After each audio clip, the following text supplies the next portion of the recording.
a chat functionality. It allows you, if you happen to be logged in with your Google account, it allows you to post anonymously by check marking at the bottom left-hand side this function. Is anybody already there, perhaps? Yep. Could you raise your hands or say hello? Yeah, great. Okay, so the one fantastic thing about this feature is not only can you comment, you can comment and ask questions, obviously, but you can also vote with a thumbs up or thumbs down relevant questions that you would like us to address. So if you do put the thumbs up, or click on the thumbs up every so often, this question will go to the top and we will answer that at the end, first of all.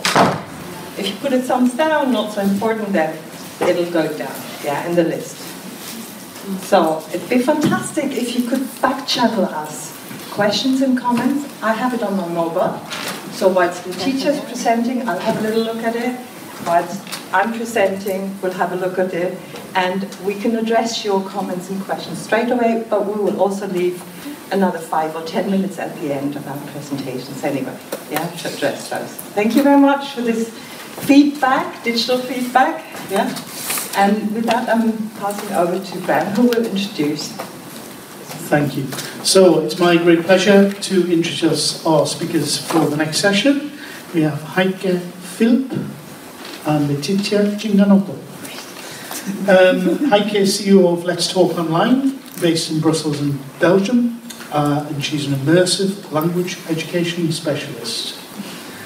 And Letizia is full-time researcher at INDIRE, Institute for Documentation, Innovation, Education Research, Italy. They're both very experienced, and I know both of them, we've collaborated online quite a lot, and I'm sure you'll all enjoy their presentation today. So over to you. Thank you. Hello everybody, and thank you, Graham. It's a privilege for me to be introduced by Graham, and a great pleasure to be here. I'm actually presenting this project, but I would like to say that Heike is the real guru, the real godmother, and so I'm just here because we've been working together for a long time, specifically with projects in Italian, with Italian schools, because I'm a researcher at INDIRE, which is this institute. It's a research institute for education of the Ministry of Education in Italy, and we have also an online university which is called IUL, I-U-L, and so I'm a researcher and a teacher in this online university as well. So we've been dealing with many projects involving schools, involving teachers, language teachers in immersive language teaching, and so that's why this long cooperation. But of course, Heike is the godmother of, the guru of all the project. So the project we are going to present is called Guinevere, and this is the title of our presentation, Learn a Language Through Games in Virtual Worlds. So it's a European-funded project, so an Erasmus Plus project, started in 2017, and it's still going. We are now in year 2, and going to finish in November. So we're going to present some provisional outcomes of some materials that we produced and the experience that we're having in this European project. First of all, just a little bit of background, because this project is perfectly in line with some of the European inputs, European framework coming from the European Commission, the Council of Europe, especially the report from the European Commission dated 2014, Clear and Nicole, which highlights the importance of digital tools, so learning technologies in general for improving language competencies and for CLEAR. And the same, so you can see here this extract from the document where you find examples of digital tools for language learning, and we have game-based learning mentioned among the different tools, and game-based learning is, of course, the highlight of our project. In the Council proposal for recommendation on a comprehensive approach on teaching and learning languages that was issued in May 2018, the European Commission once again, fosters the importance of learning technologies for improving language competencies and for CLIL. So our project is just perfectly in line with this European framework, with these inputs from European institutions. So here is the homepage of our project, which is also the name of the island that we built in OpenSim. So as you can imagine, the project is aimed at discovering and planning activities and learning how to use the potential of immersive language learning. And so of course we're referring to Second Life, to OpenSim, to Minecraft. How many of you are familiar with Second Life? Okay, a lot of you. Many with Minecraft? Okay, so a lot of you. Okay, so this is the acronym. The acronym is Games Used in Engaging Virtual Environments for Real-Time Language Education. So that's the acronym for GINEVA, that stands for. So here you can see the partners of this consortium. So I'm partner with the Italian University Line. You will, as I said, the online university of my research institute. The project coordinator, of course, we've got Heike with Let's Talk Online, and the project coordinator is the University of Central Lancashire, UK, Professor Michael Thomas with his researchers, senior researchers. We have Christoph Schneider, we have Carol Rainbow, and Silvia Benini, and then we have from Istanbul University, Tuncer Khan and Irfan Simsken. And then we have from 3D Netherlands, Big Spark. So you can see if you're familiar with Second Life and with Minecraft, very popular names at the international level. So the gurus the main gurus are here working at this project. So the aim of the project is to demonstrate the potential of digital game-based learning in 3D immersive environments in order to improve the teaching and learning of foreign languages and promote the importance of creativity, collaboration, digital literacy, and communication between primary and secondary education.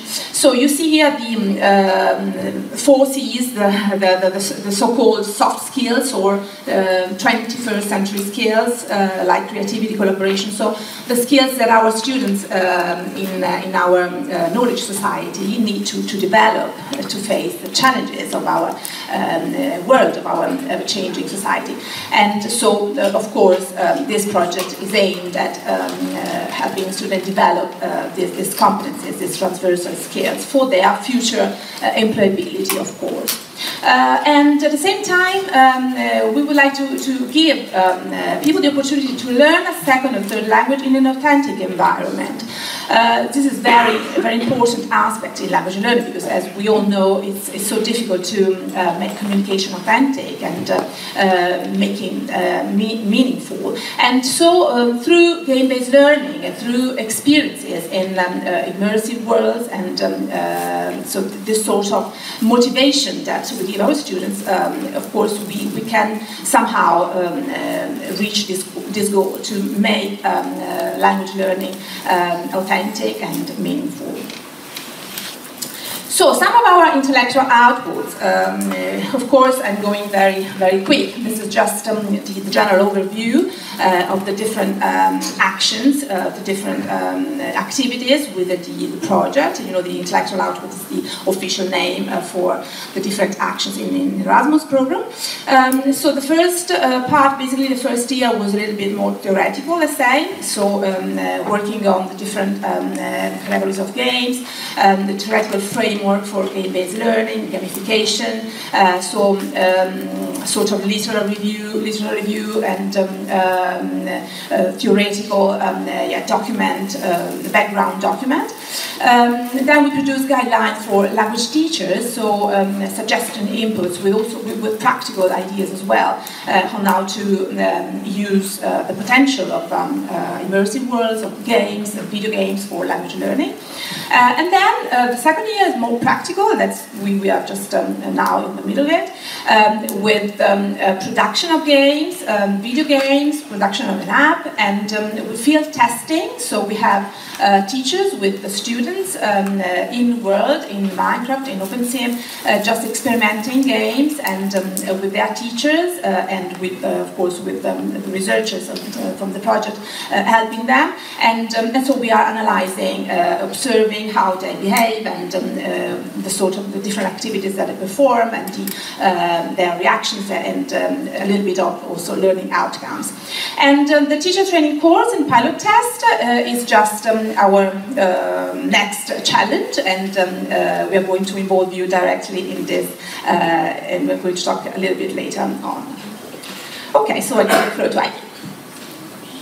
Thank you so much. I forgot to mention what Guinevere stands for. Guinevere stands for Games Used in Engaging Virtual Environments for Real-Time Language Education.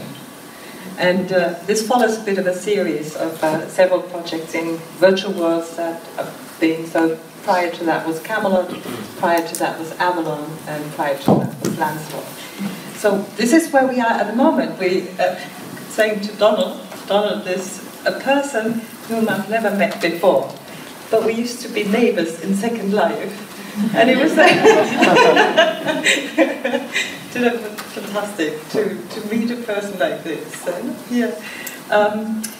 We've moved on from Second Life, such as I keep saying, I live in Second Life, I still do. We have run 2 islands, and we have a community of language educators, quite a lively one still. And we do commute virtually, because we work in Minecraft and OpenSim. And the reason is simple. It's because Second Life is from 16 years onwards, up to adult level. And OpenSim is very good for teenagers. And Minecraft, obviously, for the 6 to 10-year-olds. Yeah? They're all going crazy about it. So, but how do we use these for games, for a start? I mean, what is the virtual game in the virtual world element? And we'd like to show you just a couple of screenshots of a couple of these. We use it for role-playing, obviously, excellent role-playing hotel reception, sort of a classical one. We use it for quests, yeah, great quests. So people have to wander the island, find treasures, find the Excalibur sword, and then answer questions. In Minecraft, we've developed quite a number of games, but we weren't quite sure as of yet how the kids really take this on, because they love to just build. They love to run around, and they love to explore, and every so often we put a roller coaster up with a great book, but then it wasn't all that used very often. We did put quite a few quests in Minecraft as well, but still in the experimental stage, and seeing how kids explore this environment. What we do know is that they are amazingly learning English in this environment if they are in multiplayer game mode. Does anybody know how many people, how many kids are playing Minecraft these days? Put it in the back channel chat. The person who's closest can win a prize. Huh? Worldwide. Worldwide. How many kids do play Minecraft worldwide? Huh? In percentage of kids. As in thousands or hundreds of thousands or millions. Oh. How many millions are playing? That gives a hint, doesn't it? Okay. Well, we've spent a good year in Minecraft, and we do enjoy it very much. The initial sort of impression was, oh, all the graphics aren't that good like in Second Life, but we find it a fantastic game, a wonderful game. And the field test now with the kids playing Minecraft in the schools and observing this online or interacting online, it's just so amazing. I just really, really love it. It's fantastic. Second Life, that's how beautiful it has become in the years. It still is, it is an adult world, and it's still occupied by people. However, where virtual worlds are losing people is not that they actually go out of 3D environments, but they are going into video games. Has anybody of you observed the rise of Fortnite? You heard of it? Yeah? When did it start? Fortnite was released in 2016, if I remember correctly, but it didn't quite hit its stride until it released the multiplayer mode. Yeah, which was June 2017. That's now 1 year and 3/4. Anybody know how many millions are playing Fortnite? And the age group is between 11 and 14, mostly boys, but not only boys. How many millions in 1 year, 1.5? 30 million players. 17 is one guess. 30. 70 is another. 50. 50? Last thing I heard was 220. That's a third of the American population in 1.5 years. And extremely rising and extremely addictive. We don't know what these virtual worlds are doing to our children, really. They do hold potential, but they're also really frightening in the way they're speeding it up. Yeah. So this is the what we would like to explore is obviously some safe environments for the children as well, for them to learn English. Let's continue just to look at it. Role-playing in Second Life, simulations in Second Life. We have a lot of built. The interesting thing is that these environments can be built by teachers. We've done a number of courses, especially with Edmondo and in the world of Edmondo by Indire, where we taught teachers how to build games and simulations in Second Life. It's not, well, Second Life OpenSim, sorry, to explain, they're very similar, they're from the same technological source. However, OpenSim has taken over Second Life by a large margin. It's estimated that it's about twice the size now than Second Life used to be, because it's used on personal computers. We don't really know how many people are in OpenSim. There's something called hypergridding, so you can go from one environment to the other. And it's estimated that it's about twice or 3 times the size of Second Life now. OpenSim lends itself to build. Okay, this is where we are. Stop, and I'll pass over to my colleague.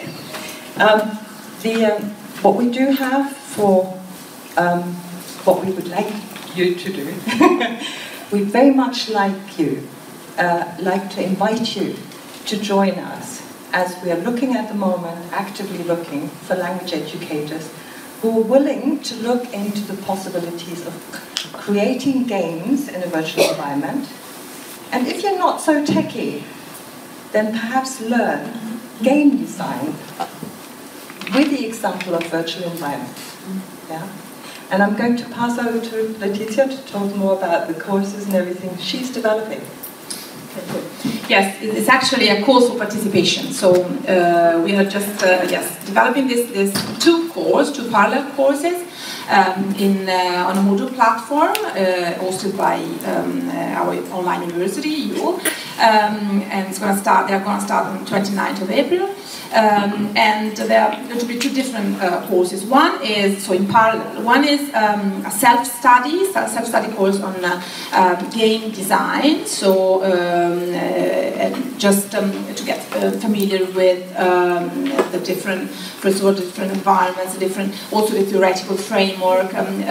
So it's a sort of more passive fruition of the delivery of this course. And the other one, the pilot, is a 5-week teacher training course live online in the virtual environment of your choice, Second Life, OpenSim, or Minecraft. So this is going to be tutored, so with meetings, synchronous meetings in one of the environments you would like to explore. So you can even opt for all of them, but you have the opportunity to choose, and attend the meetings with our experts in World, and create games, actively create games, and work together with us. And of course, as Heike was saying, we are looking for educators, we're looking for not only, let's say, trainees, not only participants, but also critical friends, no? So especially if you are expert and you may want to join us, of course, it would be a pleasure for us. We would be happy to get your feedback and to, of course, to even learn from you, of course. So the material would be, yes, of course, delivered on this model platform, and then there would be meetings, synchronous meetings, and tasks, activities, also cooperative activities to perform, and weekly badges. So these are the different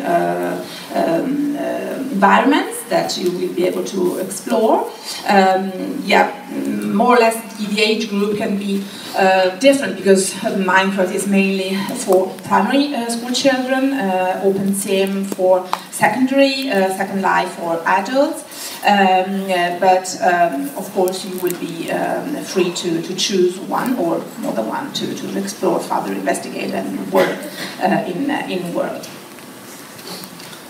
We've got questions coming in. Okay, so excellent. We've got quite a few questions coming in and got 10 minutes to go. Excellent. The question I'd like to address here, if I may say, Paul, I don't think Minecraft is just for kids aged 6 to 10. Have you considered using Minecraft also for older students? Now that Minecraft has become available on the Switch, it's even going through a resurgence. Does anybody have experience with older kids? I've actually taught some adults in Minecraft, and they loved it. Really? Yeah. Fantastic. Adults? Yeah. Adult English language learner? Yeah. Excellent. Anybody else experience with using older kids for this? Well, I can say I'm the best ager and I love it. Absolutely love it. And there's quite a few people of my age group in Minecraft as well. So yes, we do love it. Nena said, you mentioned children learn English in Minecraft, multiplayer mode, but they can't talk to one another in the game, only chat. It would be interesting to learn how exactly they're picking up language and what specific aspects or system skills they acquire this way. Anybody know the answer to that one? Actually, everybody's using Discord. Discord is a voice channel, but also a chat channel app, and it's used by gamers, works extremely well, and you can run it parallel to any game. The interesting thing is about a Discord is once you're registered, it actually shows the people what kind of game you're playing. It says, Carol is playing Minecraft, or Dakota is playing World of Warcraft. Or it actually shows people what you're playing. Careful. No, it's very good. Discord. Discord, D-I-S-C-O-R-D. Free tool, extremely popular with gamers. Then which Erasmus and Action is your project, KA? And the second one, I think you mentioned KA2. Yes, ours is KA2. Is Guinevere located in Second Life or OpenSim? We have an island specially created in OpenSim, and the screenshots you saw with the castle, that's in OpenSim. One of the reasons we did that in OpenSim is because you can administer these OpenSim regions to open or close them to public. You can also administer Minecraft servers to open and close public, and you can. And this is the interesting thing. What came out of the project, there are a number of documents that were created in the project, guidelines for language teachers that are especially concerned about security issues and administrative issues, and show what should be done, what shouldn't be done. This is where we are with the free giveaways. There's documentation was produced by a researcher in Dublin. Fantastic, really brilliant documentation about meta-studying, looking at game design studies, or a meta-study on studies on game design. game design and gamification. So she actually went around to look at how many studies are there, and then pulled together the results of all of these studies in short abstracts. It's fantastic. This document alone is precious. She's done the same on global simulations. We have a fantastic document that each span about 100 plus pages. Awesome, really brilliant, good academic research with lots of bibliography. We've done another one categorizing games, especially games in virtual environments. So there's a document about that. We'll give you a good overview in what kind of games is possible in virtual environments. Board games, card games, you know what kind of games. Sorry, I'm getting carried away. I shouldn't be looking at this. Look at the questions as well. Oh, Yvonne said something nice. Yeah, Yvonne is the one who does KA2. Who's Yvonne? Or you can ask me. I have to talk to you. Yeah. And then we had one winner. He's anonymous, unfortunately. How many millions? 120. 120 million are in Minecraft. That was you! Well done. You want access to a free course. Awesome. Yes, we've done beautifully, and we are at the end of the project. We'd love to pilot. We really love you to be part of this.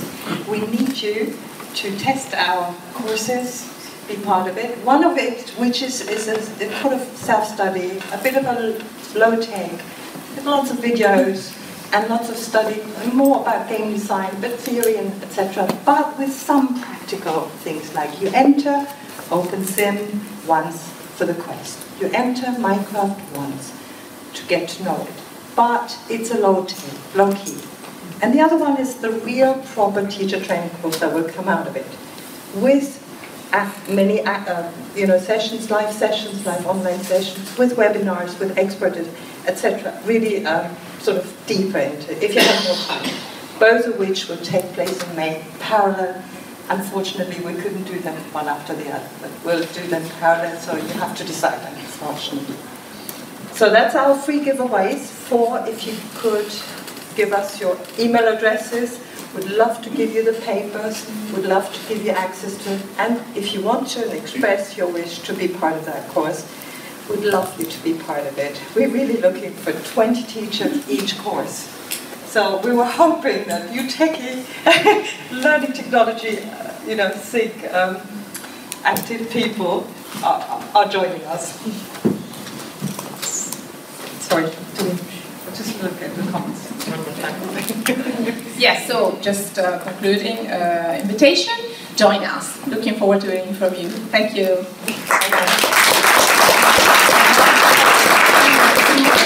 Sorry. How do we join?